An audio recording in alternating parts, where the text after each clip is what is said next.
Roberto Scalércio Pires, natural do Rio de Janeiro, nascido em 1º de fevereiro de 1953, filho de Amilcar Pires, febiano, participante da FEB, e de Carmela Pires. Vim para Rondônia em julho de 1976, ainda território federal, designado para estágio de serviço no 5º Batalhão de Engenharia de Construção, porquanto havia concluído o curso de preparação de oficiais da reserva, o CPOR. Aqui chegando numa tarde de domingo, me apresentei segunda-feira pronto para o serviço, comandava o batalhão o coronel Aloysio Pita Xavier. Fui designado para a 3ª Companhia, que estava situada no quilômetro 8 da BR-364, sentido Porto Velho Ariquemes. Por ali permaneci o semestre de 76, chefiando a equipe de bueiro naquele projeto inicial de asfaltamento da BR-364 até Ariquemes. Em 1977, fui designado chefe da central de britagem do batalhão, que ficava às margens do Rio Madeira, mais precisamente no quilômetro 11 da antiga ferrovia Madeira-Mamoré.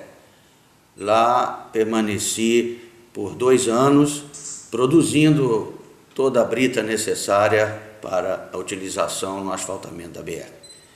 Em razão dos trabalhos avançarem sentido Ariquemes, transferimos a central de britagem para a localidade de Caritianas, onde lá também implantamos a central de britagem e a usina de asfalto.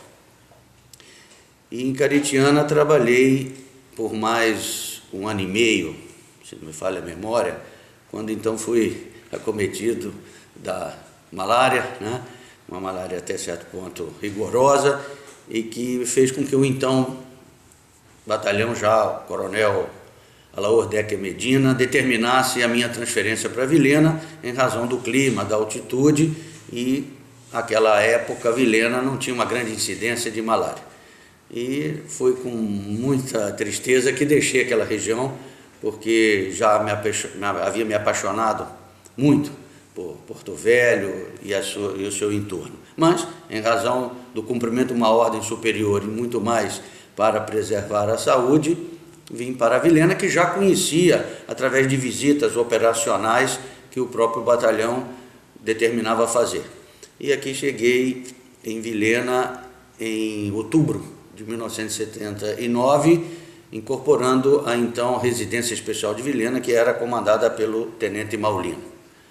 Mas neste espaço de tempo, fui convidado pelo então subcomandante do 5º Batalhão, Coronel Arnaldo Lopes Martins, que se deslocando para a reserva militar, foi convidado pelo então governador do território, Coronel Jorge Teixeira de Oliveira, para assumir a Prefeitura Municipal de Vilhena.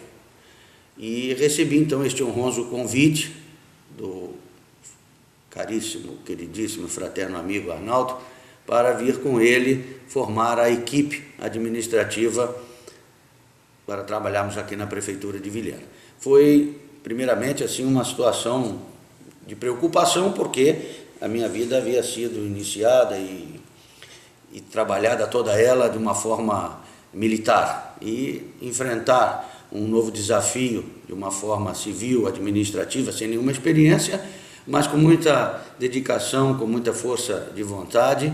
Começamos esse trabalho em 26 de maio de 1980, na Prefeitura, quando então trabalhamos aí, pudemos fazer desde daquela época um trabalho importante, e hoje eu reputo que a Vilhena, efetivamente, na sua trajetória emancipadora administrativamente, ela deve muito ao Coronel Arnaldo Lopes Martins. Com todo o respeito àqueles que o antecederam e àqueles que os sucederam e que no futuro vêm suceder, mas Arnaldo Lopes Martins marcou uma página importantíssima, definitiva no processo de desenvolvimento da cidade. Guardando as proporções da época, 1980, com os recursos, mas o princípio maior de responsabilidade, de honestidade, de dedicação. Visto que Vilhena, como município incipiente, ainda em formação, tinha até uma certa liberdade, porque naquela oportunidade não tínhamos Câmara de Vereadores, não tínhamos Tribunal de Contas, não tínhamos promotoria. Então, o que se destacava mesmo era este sentido de probidade administrativa. Então, Arnaldo Lopes Martins fez um trabalho histórico, né? Infelizmente por pouco tempo, porque logo em seguida, com a emancipação política administrativa, em 1982, as eleições gerais para o então novo Estado da Federação, Rondônia, Arnaldo se desincompatibilizou da função de prefeito e se lançou deputado estadual para seguir a sua belíssima carreira, agora não só ajudando um município, como um novo Estado que necessitava. Arnaldo foi eleito, uma votação expressiva, e se tornou constituinte, trabalhou muito. Eu me lembro de muitas conversas com Arnaldo, a preocupação dele na elaboração da Carta Constitutiva, de deixar patente princípios, leis que pudessem ajudar o Estado. Depois galgou o cargo de deputado federal também, trabalhando. Então aprendi muito. A minha formação, eu costumo dizer, inegavelmente se deve a Arnaldo Lopes Martins, pela sua experiência, não só como coronel do Exército, mas também professor de economia, de administração, de educação física, uma visão global importantíssima. Então foi uma escola.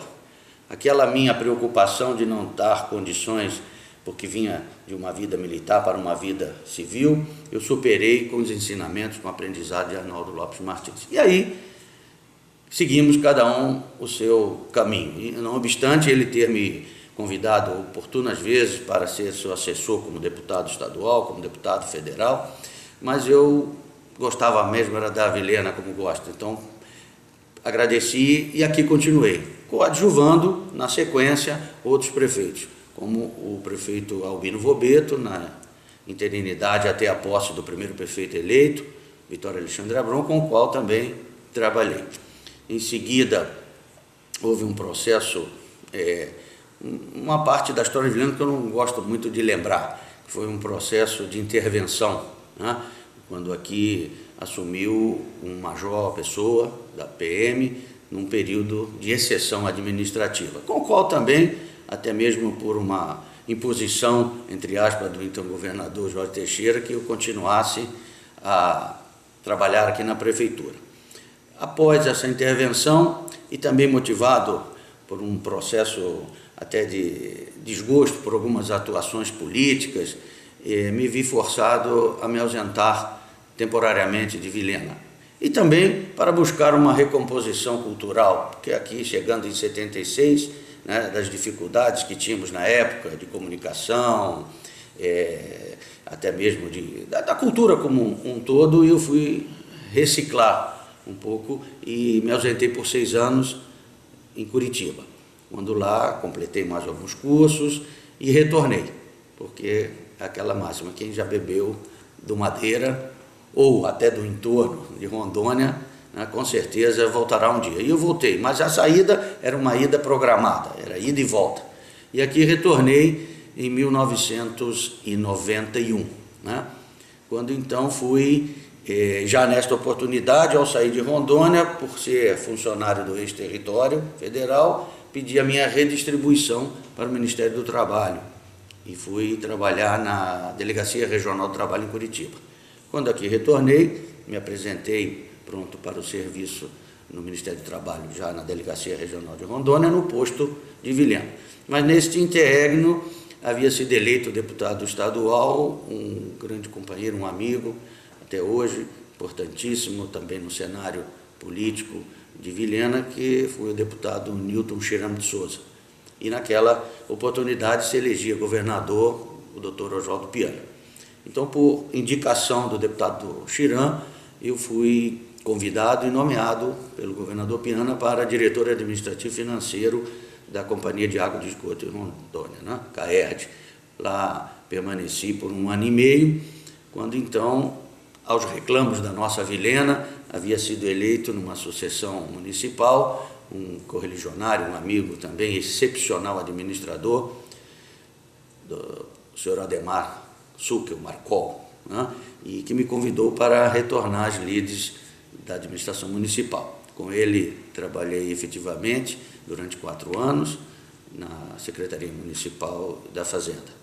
Em seguida, um período de afastamento na sucessão de Ademar, por razões partidárias, composição de grupos políticos, eu fiquei afastado, mas nessa oportunidade passei a me dedicar à faculdade que tinha se instalado em Vilhena, a AVEC, né? Formado em Economia, fui convidado pelo então reitor e atual grande nome da educação superior de Vilhena, desse Cone Sul, professor José Gonzaga da Silva Neto, para lecionar a disciplina de Economia, Sociologia, Espanhol, enfim, o que precisasse colaborar. Então, me dediquei, neste período, à docência. Fiquei um bom tempo na faculdade, na qual até hoje sou contratado, e em 2000, com a assunção ao cargo de prefeito do economista Heitor Tinti Batista, com o qual havíamos trabalhado na gestão de Ademar Marcol, o mesmo me convidou para assumir, como eu digo a todos os meus amigos, o maior desafio da minha carreira pública, que foi assumir, na época, a Secretaria Municipal de Saúde. Foi um desafio, foi um enfrentamento, fiz o que eu deveria fazer e tenho a consciência de que plantei. Mas, infelizmente, as forças políticas, como todos nós sabemos, as pressões das elites, do corporativismo, eu não tive força suficiente para continuar o meu trabalho e pedi a exoneração do cargo, mas fui mantido na administração, sendo deslocado para a Secretaria de Planejamento e depois terminando o mandato na Secretaria de Fazenda. E na sucessão, após a sucessão do diretor, também recuei um pouco da administração pública, me dedicando novamente, integralmente à faculdade, né? Para, em 2007, numa grande convergência política, participávamos de um grande grupo de renovação da administração municipal, cujo êxito foi corroborado no ano seguinte com a posse, em 2009, do atual prefeito, na primeira gestão, José Luiz Rover, que me honrou sobremaneira com um convite para assumir a Controladoria Geral do município, renovado esse convite na sua reeleição, e até hoje aqui estou prestando este humilde serviço. E, paralelamente a toda essa vida, também me dediquei às atividades sociais, como principalmente uma que eu considero uma das mais importantes na minha carreira, que é a maçonaria. Fui iniciado na maçonaria em 1980, em Porto Velho, indicado por um grande homem, que eu reputo uma das mais importantes pessoas que eu conheci em Rondônia, que foi o ferroviário Silas Schockner, com quem tive uma relação de amizade e de aprendizado, posso lhe dizer. E Silas carinhosamente me convidou para a maçonaria. Lá fui iniciado na Loja Verdade, e a carreira minha maçônica, já completando 36 anos, fundador de várias lojas, venerável mestre, e hoje estou colaborando como grão-mestre estadual adjunto do atual grão-mestre Juraci. Também em outras atividades sociais, como clubes de serviço, como entidade de solidariedade, enfim, dentro das nossas possibilidades, né, nós estamos aí à frente desta cidade que tenho muito carinho, que amei desde que a conheci e, com certeza, trouxe como filho único. Em 2000 trouxe os meus pais do Rio de Janeiro para que completasse o seu ciclo, e aqui completaram. Não foi muito tempo, mas aqui estão, né, neste solo vilenense, e aqui eu formei também a minha família. Tive, num primeiro casamento, uma filha, né, Maria Cecília, que me deu um neto, João Pedro, e em 93 conheci a minha atual esposa, com a qual vivo, até me emociono, porque é a companheira que eu realmente esperava. E não temos filhos neste casamento, mas temos hoje uma vida maravilhosa, me apoia em todos os trabalhos que eu ensejo fazer. Trabalhou muito tempo na prefeitura também, foi funcionária da faculdade e hoje é secretária da Universidade Federal Unir. E esta é a nossa, Nádia Maria Petroli Pires, né? Maria Cecília filha, João Pedro neto. Então, o que eu gostaria de destacar nesta minha passagem, né, que tudo na nossa vida é uma passagem, é que foi feita de uma forma de muita dedicação, de muito respeito, muita dignidade, procurando sempre o bem comum, fazer o bem sem ver a quem, né, colaborando com todos esses superiores, né. Enfim, temos também aqui um importante, uma criação aqui nessa parte literária que eu também prezo com muito carinho, que é a nossa Academia Vilenense de Letras, né, a AVL, que nós fundamos, em que eu também devoto muito carinho, onde nós tentamos fazer um trabalho, e isso já com base lá naquela primeira experiência administrativa com Arnaldo Martins, que ele disse, vamos trabalhar a cultura e o esporte, e eu tive esta plenitude de criar as bases do esporte amador na época, com a construção do estádio municipal, da Liga Esportiva de Vilhena, e também criando o primeiro Conselho Municipal de Cultura, com grandes nomes, professor Ivone Abrão, professora Úrsula, doutor Antônio Nunes, professor Antônio Mantelli, professor Ancilheiro, e outros tantos, que no momento os nomes até fogem, mas que eu respeito muito, porque deram o apoio inicial a que hoje pudéssemos ter esta academia, pudéssemos ter a Fundação Cultural, enfim, todas essas outras entidades culturais. Então, Vilhena, para mim, representa isso. Espero aqui continuar mais um pouco, né, até o chamado final, e me sinto realizado, plenamente realizado por todo este trabalho, e que o resultado para mim prático é que abriu um leque enorme de conhecimentos e de amizades, não só aqui em Vilhena, mas ao longo da nossa PR e principalmente em Porto Velho, embora não muito assíduo na capital, mas ainda tenho reminiscências de grandes amizades, de grandes companheiros e amigos também, que trabalhamos junto, né? Então, esta é a nossa simples, que eu considero simples, mas devotada participação em Vilhena, em Rondônia. Obrigado.